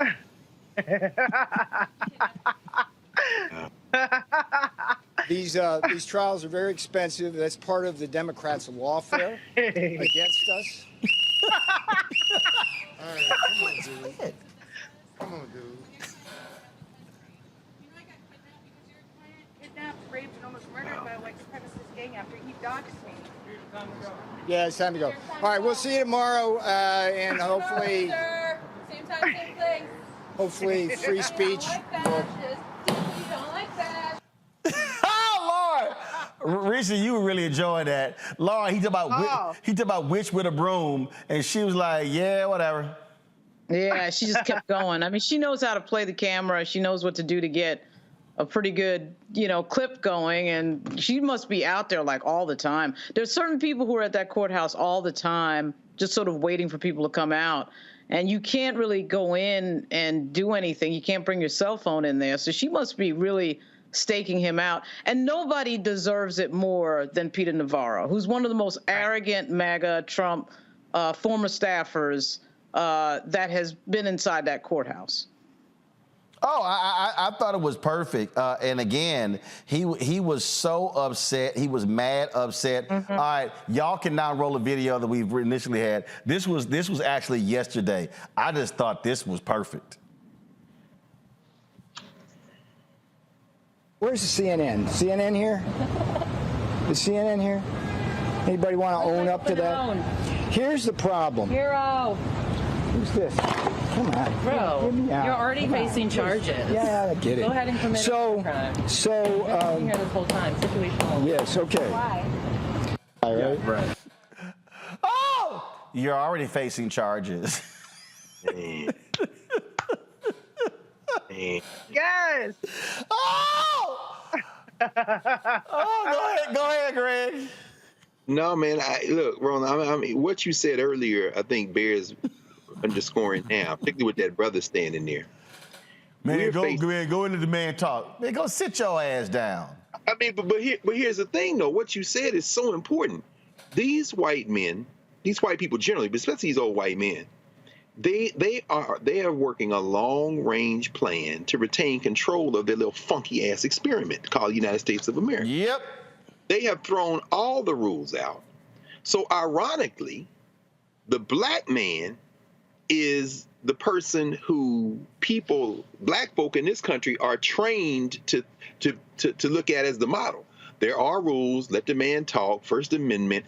The white woman is behaving, ironically, the same way in some ways as he is behaving. There ain't no damn rules. She got on a shirt that says, witches be tripping, meaning what? You see the anarchist symbol there at the bottom. There ain't no damn rules. So she and Peter Navarro are kind of in the same vein. This black man over here, and again, I remind folks, I have no investment at all in this criminal enterprise. My ancestors were taken into it. My hope is that we will build something that can really be for human beings as this thing falls apart. They're playing for all the marbles now. You saw what DeSantis and Vivek, whatever his name is, Swami or whatever his name is talking. Let me not do that. Ramaswamy was saying about the Proud Boys. They said it was unfair. The sentencing was unfair. Steve Bannon is appealing his 4-month sentence and $6,500. Certainly Navarro is going to do the same. As you said, Roland, they trying to take out Fani Willis in Georgia. They trying to take out the judge on the Supreme Court, as we heard Lauren say in Wisconsin State Supreme Court. These white boys are playing for keeps. You see this cretin, what's this punk, the punk that was in the White House with the bald head, Steve, whatever his name is. Stephen Miller? Yeah, they are now moving and Bloom into attacking people who are hiring folks with affirmative action. They have taken out all the stops. Oh, yeah. Now, And for us to celebrate what that white woman is doing, and I'm right with you, I'm laughing too, it's underscoring a very important point. There are no rules. Right, and see, my whole deal is they hound, you hound. In fact, here's another angle. There was another angle of the video. Navarro was just really upset. I love this one. Watch. You're doing, sir. We appreciate the justice you're getting for this country. I think this is kind of the important kind of debate we're in. And look, see, she's trying to block the flag. Yep. Okay, this is the problem we have in America. Like she's I'm boss, you know, that's fine. She's expressing her point of view. She's got a megaphone to disrupt. Yep. But when it comes time, see, here's my whole deal. See, here's why I think you have to do this here. See, you can't play nice with these people. So I'm perfectly fine with the signs, the whistle, interrupting their ass. Like, these are the same assholes y'all remember when Obama was speaking before Congress, State of the Union, and then that fool from South Carolina yelled out, "You lie." Then you had Marjorie Taylor Greene and all those fools acting a fool. You cannot, and again, this is the mistake a lot of Democrats make. They want to play nice. They believe, no, here are the right things. I know Michelle Obama said, when they go low, we go high. Damn that, Reese. When they go low, hit their ass in the knee, and they hit you in the shin, bust their ass in the ankles. They hit you in the ankles, hit them in the bottom of their feet. Point blank and the period. Like, fuck civility. This is the same motherfucker who sat up there and orchestrated what they call the Green Bay sweep to essentially overturn the election and disenfranchise 81 million Americans, 8 million which more voted for Biden over Trump. And so he can kiss my whole ass sitting up there trying to appeal to civility and my rights and freedom of speech, and this is what's wrong with the country. What's wrong with the country is that these are the only charges that you've been convicted of. Your ass needs to be up in jail. You need to be down there with the RICO charges. You need to be up in there with Enrico Tarrio and all these other motherfuckers because your ass tried to steal the election too. The only difference was you were not in the actual halls of Congress while the steal was attempted to happen. And so it's the audacity of him to sit up here and act indignant as though he's the one who's being wronged when he shamelessly and brazenly tried to steal an election. And so I don't normally cheer white girls too much, but good on you, white girl, for doing what you need to be doing. I hope you can get more of your sisterin over to our side and stop siding with them damn white nationalist Republican devils and go on ahead and let's try to get some more people elected in 2022 or 2024 rather, so we ain't got to deal with the Peter Navarros and the Trumps and DeSantis and none of these motherfuckers again for a while. I mean, look, the thing here, Lauren, and we're going to talk about it more in depth tomorrow, but you had a white woman in Tennessee who sued the 8A program. The Washington Post has a story. And the judge ruled in her favor. And now, mind you, this white woman started a business, got a $20,000 loan from her daddy, eventually got $500,000 in loan from her daddy. This is a privileged white woman. She then got 2 federal contracts totaling $3.8 million through a women's program, but then her trifling ass sued the 8A program by saying, oh, I couldn't apply because I'm not disadvantaged by race. And so now this has upended the 8A program. Now let's keep in mind, the federal government spends $560 billion a year on contracts. Black people have gotten 1.67% of the federal contracts, most through the 8A program, okay? But see, these white folks want to go after everything. And I kept warning people that this is what they're going to do. This is a moment where we must be in a fight mode. We talked about CRT, books, we talked about affirmative action in college. They want to go after anything that has actually helped black people, other minorities. And I said to the Business Council in Milwaukee, I said, now is the time to see whether real allies are going to step up. Let's now see if big business is going to say, hell no, we doing this because it's right. You got to bring the same level of energy to these assholes, and you got to get in their face. You got to sit here and go at them. I ain't conceding an inch to these devils. Not an inch. Yeah, I mean, I think that, I mean, there's a lot to say about that. We're basically dealing with a bunch of people who are, their core strategy really is lying, because lying works. And lying particularly works when you have a press corps that wants to both sides everything and stick to objectivity and not state. And want to play nice. Right. Yeah. It's worse than not wanting to play nice. It is actually not wanting to report, quote, a both sides objective framework and not call a thing and a lie a lie. We sat here with the first 2 years of Donald Trump, 2016, 2017, not, being wrapped around the axle of not wanting to call him the liar that he was with regard to President Obama's birth certificate. And they reported it as if it was just news because he was saying it. But when a political party is dedicated to lying and they convince a sizable amount of people that an election was stolen, such that we're changing laws over it and getting people to believe that, and lying is a strategy, you've got to be playing on a different strategic level when that starts to happen. Right. Because you can't even try to sit here and try to be, okay, here's a perfect example. Mehdi Hassan interviewed at Fool Vivek, that idiot. And he was jamming them up. And he was catching him in lies. He was catching him in lies, lie after lie. And he was very aggressive with the questioning. But my whole deal was, dog, call that thing a thing. This is what you're talking about in terms of how mainstream media sort of plays this. And media is far more aggressive than most of these people out here. But again, you got to call this stuff what it is. Watch this, we're going to come back. Anti-identity politics, anti-affirmative action in a party that hates the Soros name, yet you accepted a Paul and Daisy Soros scholarship at law school that was specifically set up for the children of immigrants. It was an affirmative action scholarship, and your defense for that is that you didn't have the money to pay for law school, even though you'd already made over $1 million at the time and made another $2 million. My defense of that is somebody gives you a merit scholarship at the age of 24, you take it. At the age of 24, somebody gives you a merit scholarship, you take it. I didn't say I didn't have the money. I said at a time when I had a lot less money than now, $50,000 you said was exactly still I didn't have the money to me. Vivek. You keep forgetting your quote. You said, when I didn't have the money. So Mehdi, I've made this really easy for everybody. And I did this in the early weeks of the campaign. I released 20 years of tax returns. Yes, you did. Something that no presidential candidate, let alone somebody who's successful in business, has done. I challenged Democrats and Republicans alike, including the Biden family, to do it. And you know what? I released it so that you could look at them, so we can have an honest conversation. And I appreciate that. The funny thing I've learned. I do appreciate that. It's something Trump should learn from you. I think that transparency is important. So it's already open and everybody can see it. Exactly. We have 2009. But the fact of the matter is, you know what I would advise every 24-year-old should take 2009 and 2010. You made $750,000. You had the money to pay for law school. You didn't need a Soros affirmative action scholarship that you now criticize. I mean, none of this is worthy, but if you think it is, let's get to the detail. That was actually the first big piece You say you're anti-affirmative action. Well, you took a scholarship for immigrants. I'm anti-affirmative action.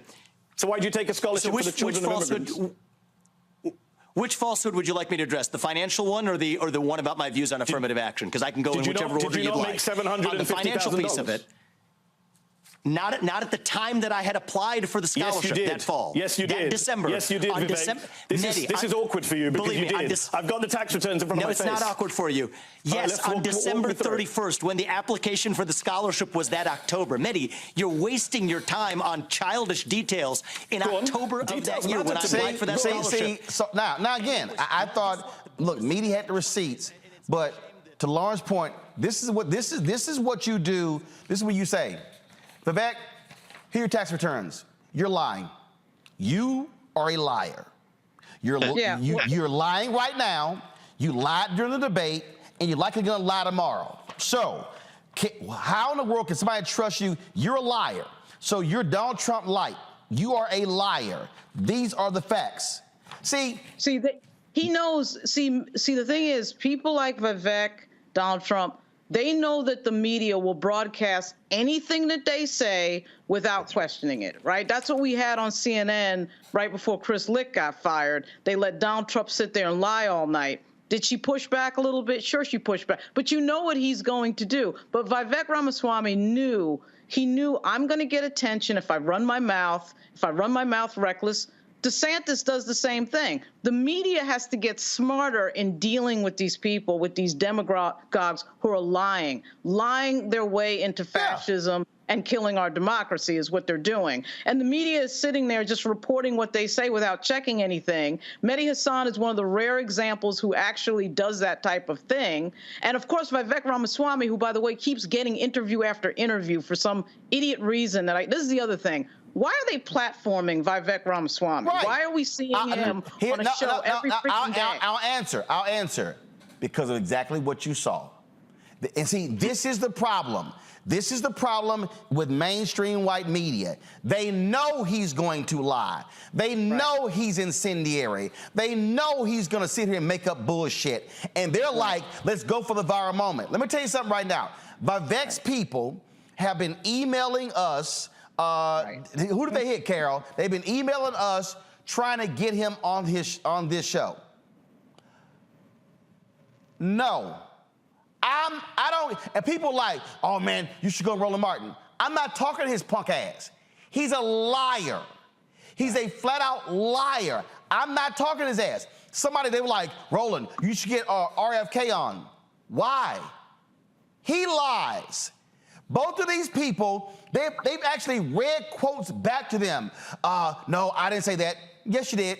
And so I'm sorry, I'm not gonna do a lot. So the reason I love that white woman with the sign, because she's like, yep, he full of shit, blow the whistle, and it's like, no, I'm not gonna let you stand before the camera talk about how this is a grave constitutional crisis and how this should go to the Supreme Court. No, this is what happens. This is what it's sort of go give it a watch out, Henry. It's sort of like imagine the Eddie Murphy skit when they're going la la la la la. You full of shit. You full of shit. You lying. That's what you gotta do.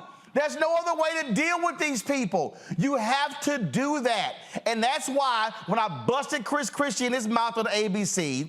Because I remember in 2017, I went on This Week and I said, Donald Trump's a liar. Folks kind of like, oh, I'm like, can y'all stop playing? The man's a liar. Can y'all say it? And I'll never forget, Greg, they were like, well, no. I remember Judy Woodruff and Jake Tapper. They were like, no, so we can't use the word liar because in order to use the word lie, we have to know that was their intent from the beginning. That's their intent, to lie. Yeah. And they want you to run their bullshit, and that's all they want. They want the media hit to go raise some more damn money. That's where you got to say, nah, I'm not putting your lying ass on. Sure. No, that's true. I mean, and an additional problem, perhaps the problem for us, is that we want that too. This is all, there's a reason why it's called news entertainment media. Like you said, this is, and Lauren just laid it out that both sides of them, they're looking for eyeballs. And if you have Ramaswamy on there, if you were to have Tim Scott on, if you were to have Nikki Haley, if you were to have any of those people running and eviscerate them, I think, sadly, it might penetrate differently than if you were not to have them on at all, simply because our people have been trained through this ridiculous swamp of social media, as Reese has been trying to help us understand for a very long time now, have been trained to go for the spectacle. Dismembering him in space might actually have some penetrating impact. I mean, we're in a situation now where, as you say, there are no rules and all gloves are off. If the Democrats win the presidential election, these white nationalists have let you know that they don't give a damn. This looks more like the 1850s than it does the 1950s. In other words, they are going to fight a civil war until they win or they break the thing. If Donald Trump or the Republicans win, then we know what we are in for. Clarence Thomas may retire, and they may try to even expand the Supreme Court because there are no rules. We are now in a point where we are past the event horizon of what's going to happen if they ever get any momentum. They not only have momentum now, they have embraced the fact that it's either going to be re-rule or we ruin. That's it. So now we've got to figure out how we respond. Now, I'm all with you. Let's go all in. But if we're going to go all in, we got to go all in. So here's my deal. My deal here, Reese. First of all, his ass has 6%. I ain't talking to nobody at 6%. Right. I'm not. Okay? I don't care how many times Mary Ann Williamson's people email us. Okay? Yeah. I ain't talking to Mary Ann Williamson because she's not a real candidate. I'm sorry, y'all. Now, we can sit here and go, oh, no, but, well, a person, that's how they get a shot. They ain't real, okay? Yeah. Ain't real. So I ain't talking to Vivek. What he's doing, he is trying to sell books. He wants attention. Now, if he get 15 to 18, 20, and become all of a sudden real candidate, fine. I'm going to talk to your ass. Then I'm going to cut you to the white meat. Because, see, I'm going to tell you, I'm going to say, no, I'm going to say, your ass lying. Right. And then I'm going to say, listen, Vivek, Roland can't get fired like Don Lemon. No question. No question. Oh, yeah, see, for sure. That's the deal. I'm going to say, you're lying. I'm going to call you out. Look, listen, y'all. September 19th is the 2-year anniversary last time I was on This Week. You know why they called me back? Because I told Sarah and Chris, both of y'all are the reason that Donald Trump got in, because y'all chose to work for him. This whole system, this whole bullshit media system, is that they don't like being confronted with their lies. That's the reason why Fox News punk asses won't call me. Here's a perfect example. Now, media put this together. This is the kind of, this is the BS that they do if they don't like getting called on, but why you gotta learn to say, no, you are a lying hypocrite. Watch this. Cannot have a country led by a president subject to ongoing criminal investigations, potential indictments, and never-ending hearings. The RICO statute, that's just theater. That's just a bunch of theater in the midst of politics and a legal thing. Hillary Clinton could be sworn into office while still being under investigation from the FBI, which would then put this country into a major constitutional crisis. This will be nothing other than a show indictment to cover their overtly political, never-ending persecution of any and all things Donald J. Trump. She's under FBI investigation less than 2 weeks before the presidential election. Holy smokes. Yes, Donald Trump is a flawed man, but his sins are minor compared to those of his persecutors. The American people are about to have a candidate who is clearly going to be under criminal investigation for the entire first and second year of her presidency. All these indictments are about politics. Not a single one of them is about the law. See, that's where, again, if I'm going on and be like, here, Sean, on this date, your ass said this. Now you're saying something 180 degrees different. I'm sorry, what's the difference? See, you got to check their ass in the moment. But the rest of these people want to play nice because they trying to book them again. They're trying to come back on again. And they have no problem trying to, well, no, I think it's important for us to hear both sides. It's not important for me to hear your ass lie. Right. And somebody has to be willing to say, your ass lying. Well, they're making money off of it. They're making money off of it. I mean, we learned that, again, with Donald Trump and CNN in 2016. But CNN was making money off of the ratings of him standing up there and creating the spectacle that was getting clicks all over the place and getting viewership.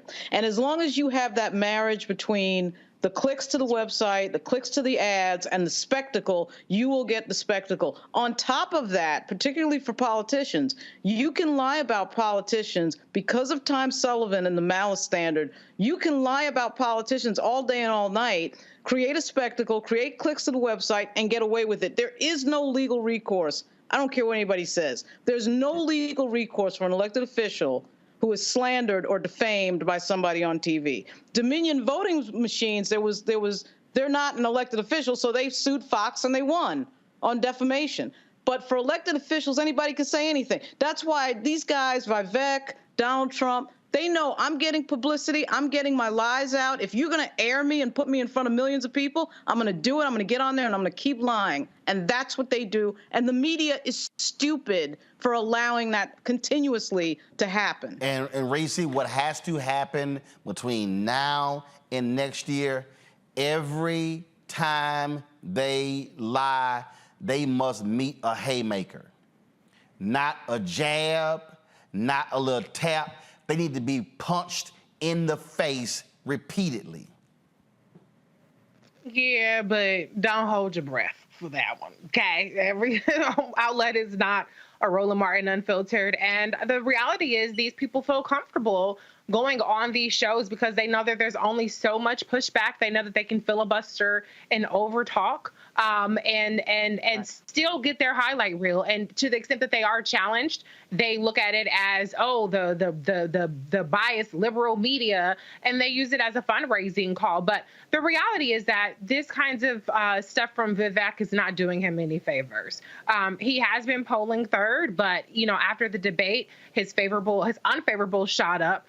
White people don't like to get too mouthy with people all the time. You know what I'm saying? So some of it might be cute for a while, but I think it's starting to wear a little thin on them. So I expect that he will flame out very soon.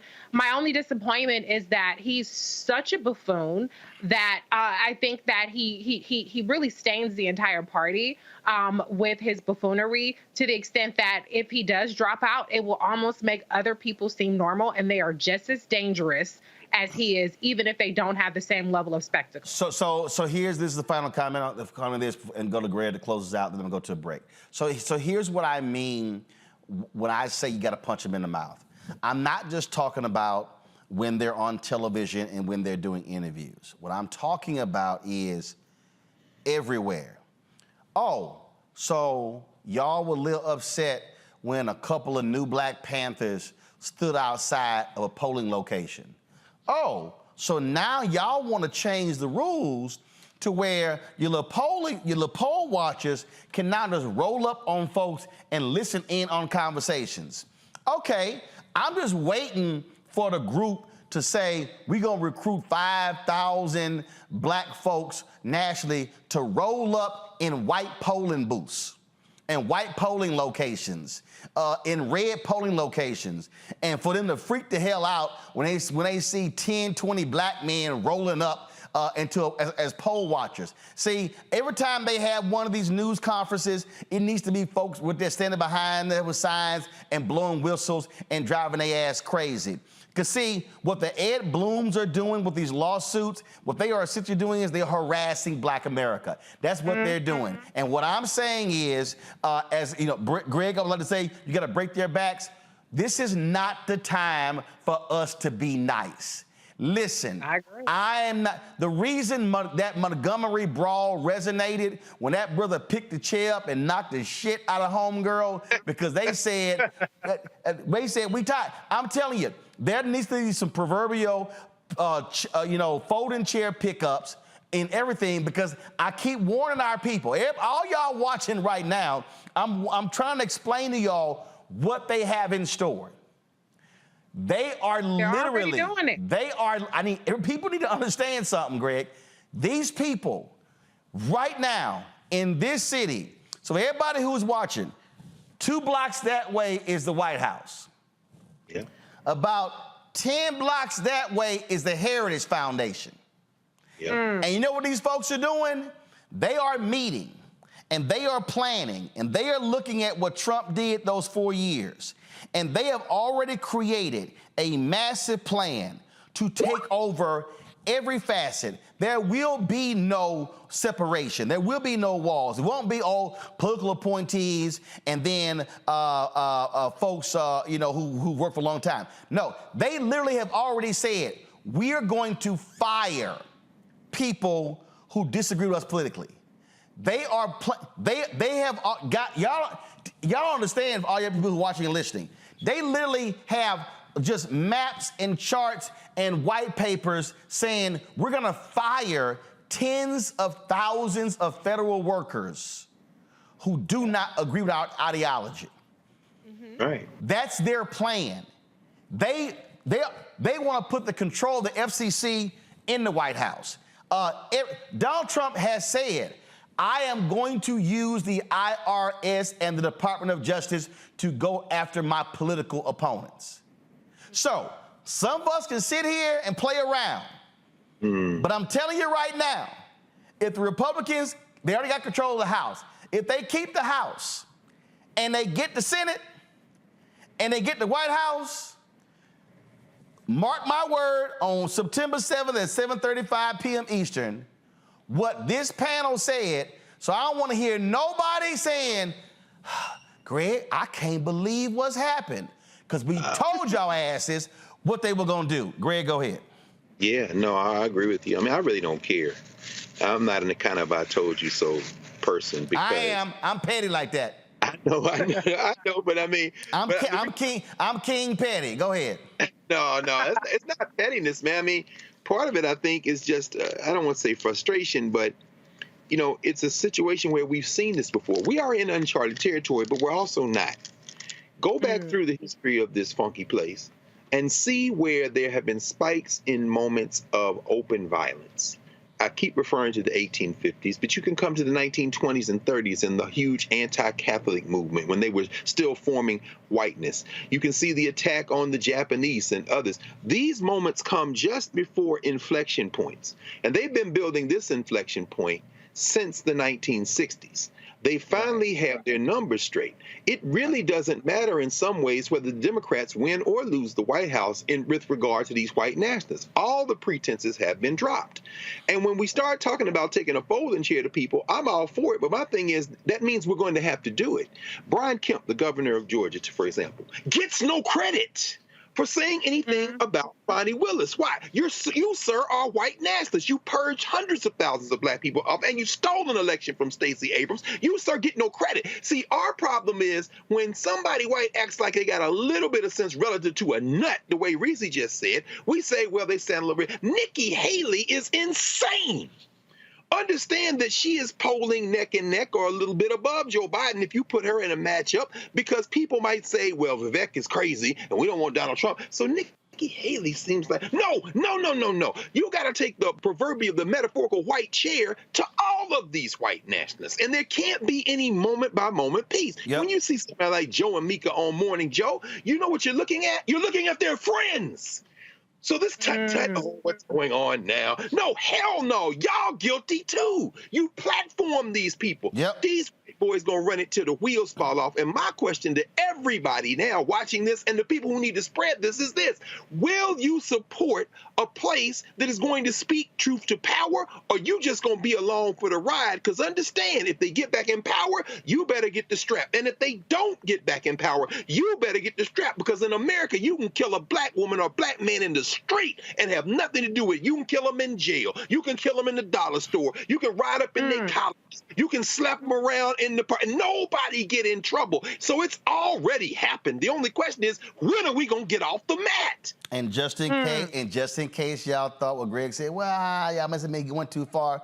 I'm going to go to break. This is Mike Huckabee. And this is what this Yahoo said just the other day. Do you know how political opponents to those in power are dealt with in third world dictatorships, banana republics, and communist regimes? Well, it's simple. The people in power use their police agencies to arrest their opponents for made-up crimes in an attempt to discredit them, bankrupt them, imprison them, exile them, or all of the above. And if you're not paying attention, you may not realize that Joe Biden is using exactly those tactics to make sure that Donald Trump is not his opponent in 2024.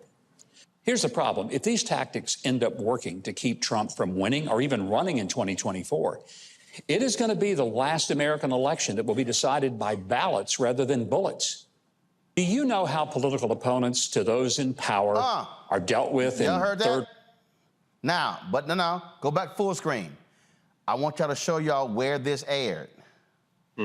World dictatorships. Look at that top right left-hand corner.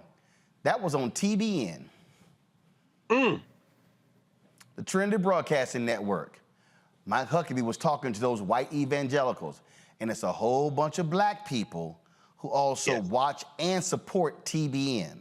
That's See, right. Y'all need to understand. Remember when Daystar also tripped out and they edited one of my pastor's sermons, Ralph West, for some political comments that he made, and he was critical, and he went off on them for doing so. This is what they're also doing. They're even using those Christian TV networks to drive their Christian fundamentalist agenda. Y'all don't sit here and I just told y'all, the rich white guy out of Detroit, Kevin Adele, who owns the Word Network, who had that black radio station in Detroit, 50,000 watts, what did he do? Just flipped it to a right-wing radio format featuring Glenn Beck, Clay Travis, and Buck Sexton. Making money off black folks with the word network, but then now trying to do right-wing radio. I'm trying to tell y'all, don't give these folks an inch. Going to a break, we're gonna come back, we're gonna talk to a lawyer. How the hell does a judge have him show up in chains for a civil suit? He'll explain next, right here in Roland Martin Unfiltered. You're watching us right now, folks. Support us in what we do. Your dollars are critically important. The work that we do, folks, is not easy. You got a lot. Let me tell you right now, there are advertisers. They tell us, oh, we brand safe. So we don't want our ads running in news and opinion shows. Yet I see the ads on Fox News. Yep, all the time. So when you give, you are keeping this show and other shows on the Black Star Network on the air. So send your check to Black Star Network, P.O. Box 57196, Washington, D.C., 20037-0196. Cash App is $RM Unfiltered. PayPal R Martin Unfiltered. Venmo is RM Unfiltered. Zelle, Roland at RolandSMartin.com, Roland at RolandMartinUnfiltered.com. Please, folks, again, we are about $400,000 behind our goal. The goal is to get 20,000 of our fans contributing on average $50 each. That's $4.19 a month, 13 cents a day. I totally understand those who cannot give that. So many people have given less, but people have given more as well. And so your donations are critical to us being able to do this work, staying independent and free, being able to speak the truth that is necessary. And so please, that's the way for you to give. Download the Black Star Network app, Apple phone, Android phone, Apple TV, Android TV, Roku, Amazon Fire TV, Xbox One, Samsung Smart TV. And be sure to get a copy of my book, White Fear, How the Browning of America is Making White Folks Lose Their Minds. Proceeds go right back into the show. And so you can get that bookstores across the country, Barnes & Noble, Amazon. You can also get the audio version on Audible. We'll be right back. Next, right here on The Frequency, the woman they call the Gifted Eye, hip-hop celebrity photographer Coy Soldier. She's the master storyteller that captured the history of hip-hop through the lens of her camera. Tupac comes out, the next thing you know, you didn't know who they were at first. You just seen all these dudes just come rushing the stage. Then you realize Biggie gets a bottle of champagne, he pops it open, sprays it on the crowd, he drinks the bottle. Coy Soldier, the hip-hop celebrity photographer, joining me right here on the next episode of The Frequency on the Black Star Network. Next on The Black Tape with me, Greg Carr. What do Deion Sanders, a lawnmower, and the phenomenon of invisible labor all have in common? They're all now part of, shall we say, a colorful lore at our historically black colleges and universities. Our Master Educator Roundtable convenes to explain it all as we explore the good, the bad, and the downright ugly of one of Black America's national treasures. That's next on The Black Table, right here on the Black Star Network. On the next Get Wealthy with me, Deborah Owens, America's Wealth Coach, Black women are starting businesses at the fastest rate than any other segment. However, finding the funding to build them is challenging. On our next Get Wealthy, we're going to talk with author Catherine Fannie, who wrote the book, Build the Damn Thing. And she's going to be sharing exactly what we need to do to achieve success in spite of the odds. As an entrepreneur of color, it's first, building your personal advisory board. I think that's one of the things that's helped me the most. The personal advisory board are the people who are in the business of you personally, and want to see you succeed. That's right here on Get Wealthy, only on Black Star Network. Hey, it's John Murray, the executive producer of the new Sherry Shepherd Talk Show. This is your boy, Earthquake. And you're tuned in to Roland Martin Unfiltered.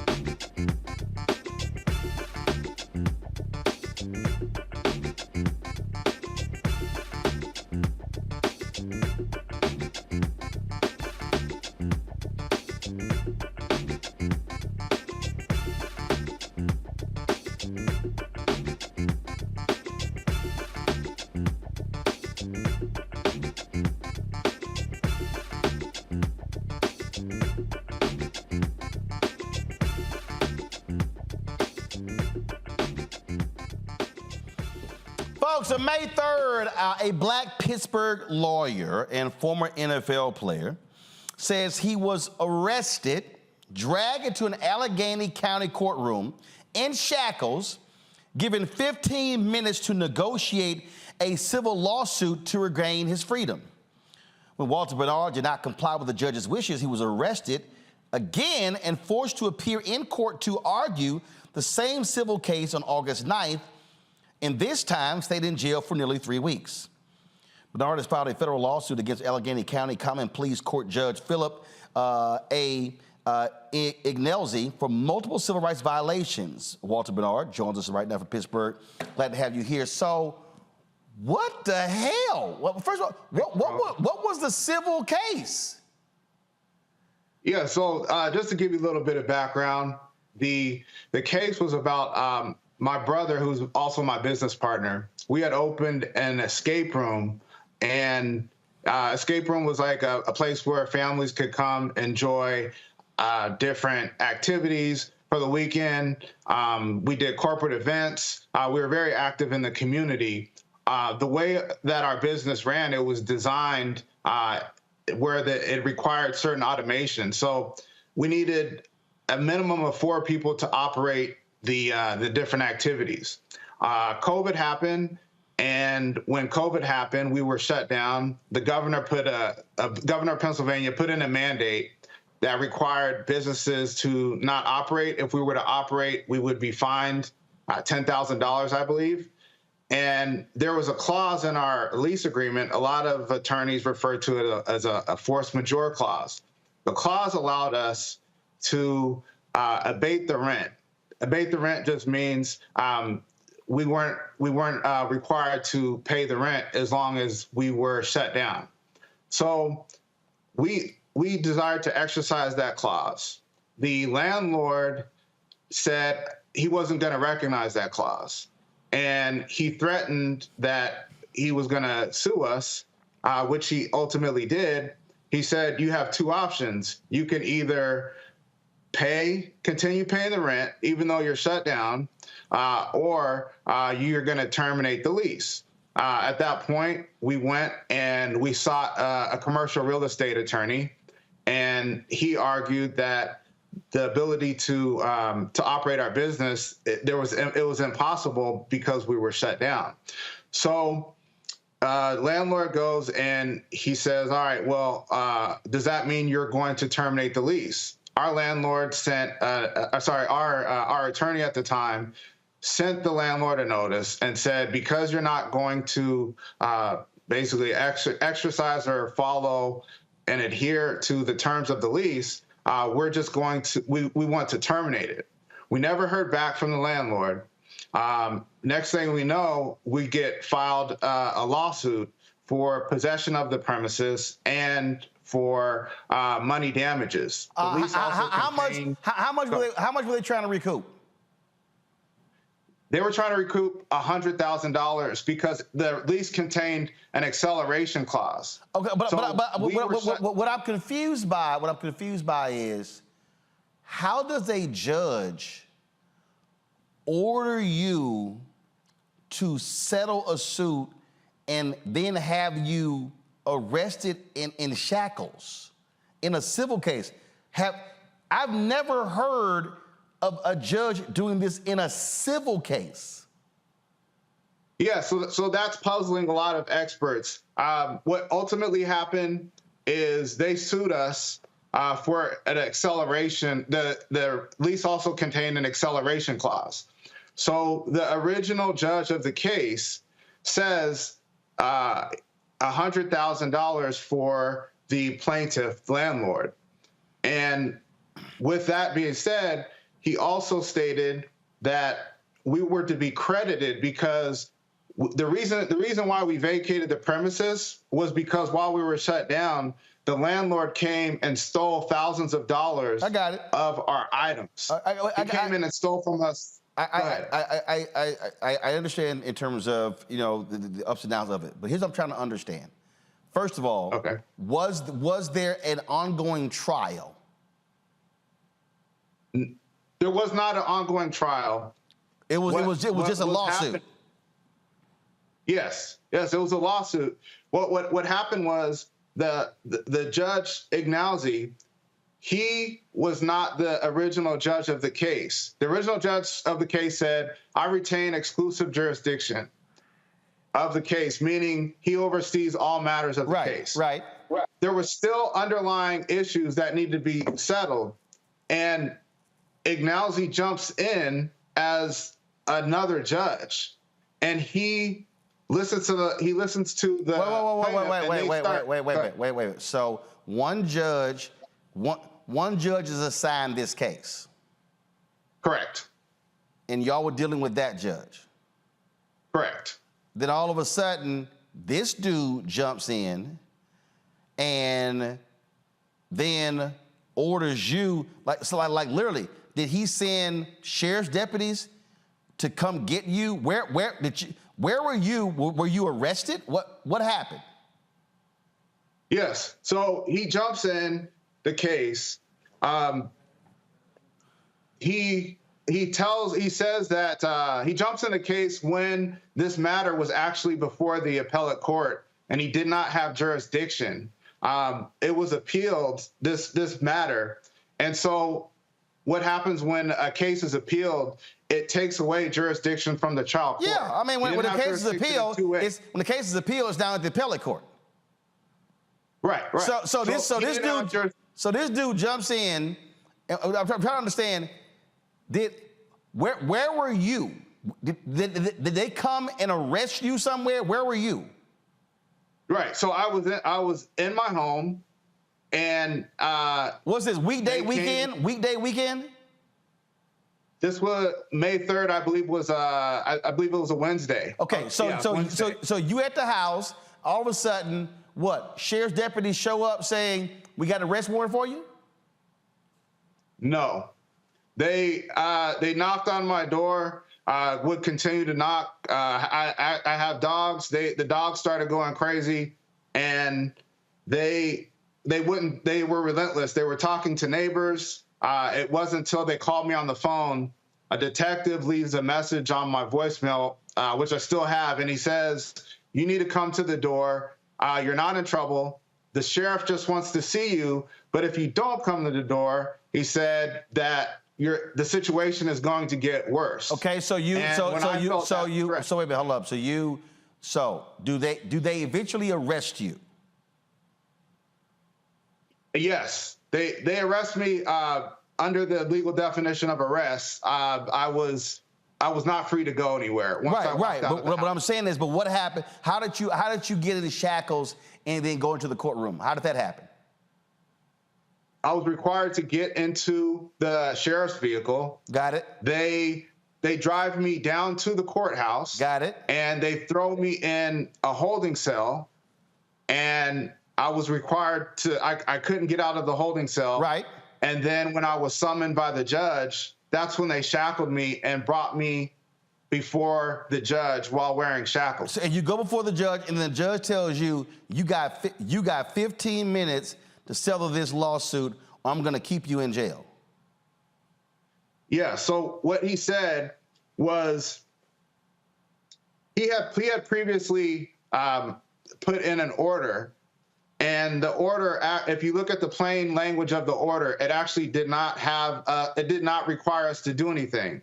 So when I first walked into the courtroom, he asked me, he says, "Why did you disobey my order?" I said, "I did not disobey your order." So he said, "All right, here's what we're going to do."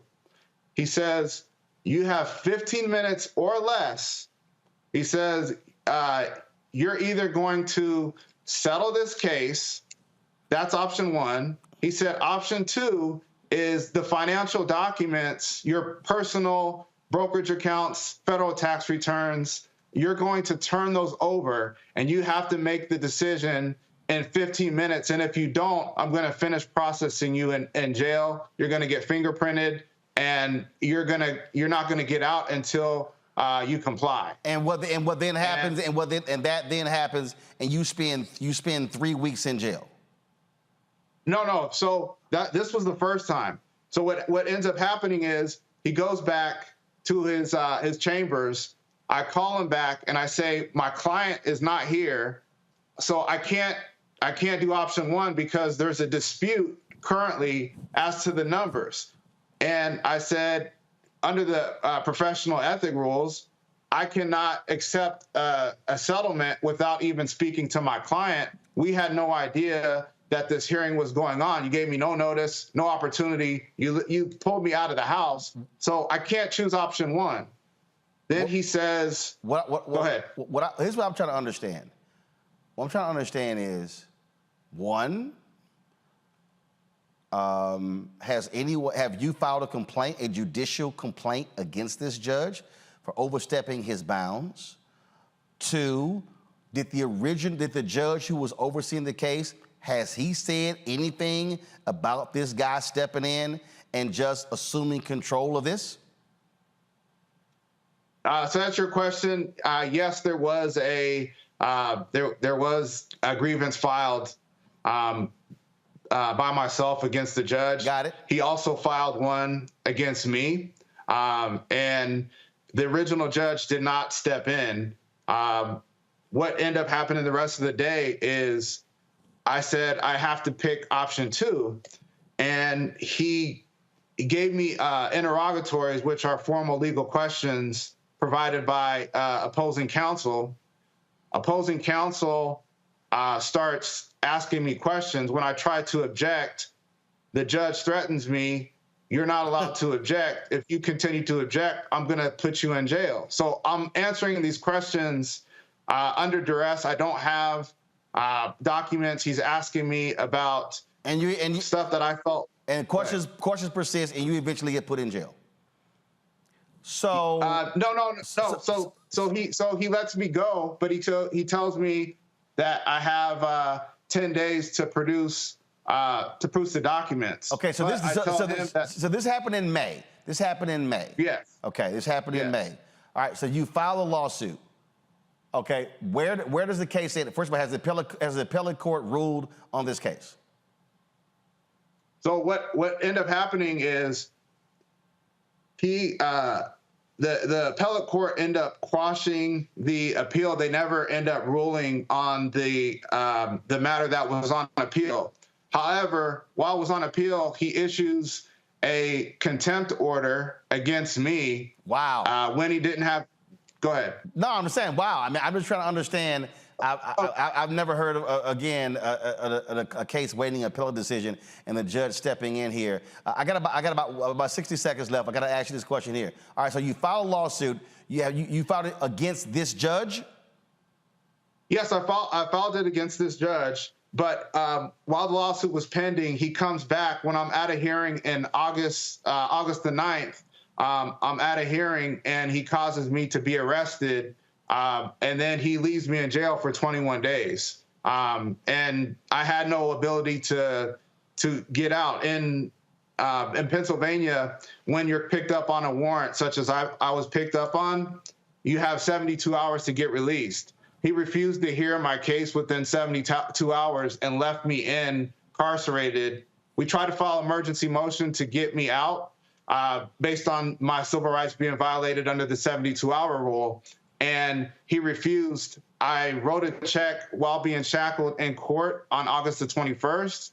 And after writing a check just to try to settle the case, it remained in jail for another week. And that's after we settled the case. That is absolutely crazy. Well, hopefully you will get some recourse in this absolutely crazy case. I've never heard of a judge, again, having somebody brought in and then they're shackled in order. You got 15 minutes to settle a civil suit. That's just absolutely crazy. So let us know what happens next. All right, thank you. That is, but this goes to show you, Lauren, again, the crazy legal system we have. And for all those people out there, Lauren, who say judges don't matter. Thank you.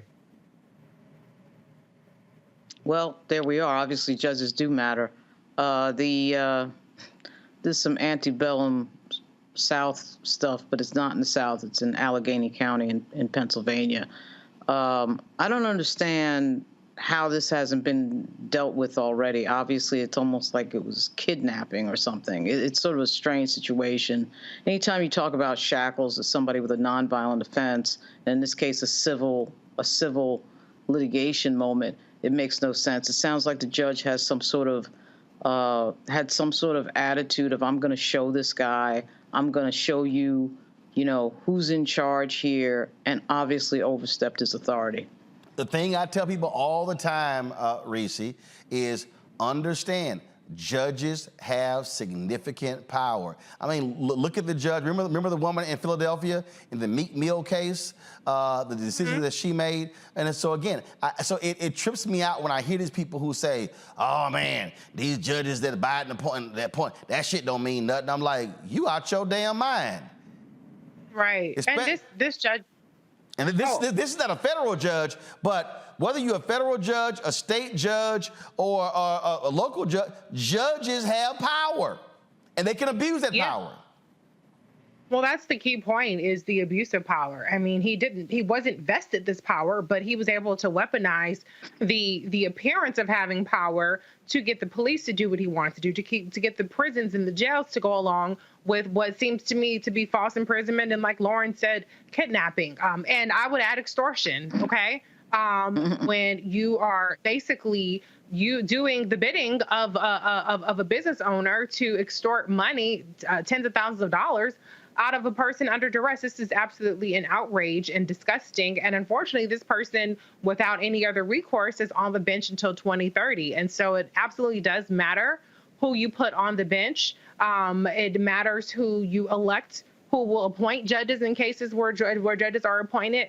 And so this is just another one of those issues. And the fact that this is civil and it's turning into a carceral situation for an attorney, throw respectability politics out the window. There is no profession, there is no socioeconomic class that can shield you from being Black and from white power being weaponized against you. Look, we see what happens here, and again, you can be an attorney, Greg. It don't matter when one of these judges get a bug up their asses. And keep in mind, was it I'm trying to remember, was it Connecticut or was it Pennsylvania, where you had that judge who was in cahoots and he got a whole lot of money and he was throwing Black kids in that private prison? Again, This is why I keep trying to warn people. Stop sitting here saying that these judicial races don't matter. They don't matter until one of your family member get in trouble. That's exactly right. And as Reese said, he's on the bench till 2030. It's an elected position. I don't know who this guy Ignelzi is. I don't know what his record is. I know he practiced many years in the courts there in Western Pennsylvania. But, it's very important. I mean, there are a couple of things. I mean, first of all, if this is for any law student who's taking professional responsibility at law school, or any lawyer will tell you this has the potential not even to be over with this foolishness, because this boy then filed a lawsuit. Not a lawsuit. He's filed a complaint with the Pennsylvania Disciplinary Board against Brother Bernard. That might interfere with his ability to practice law.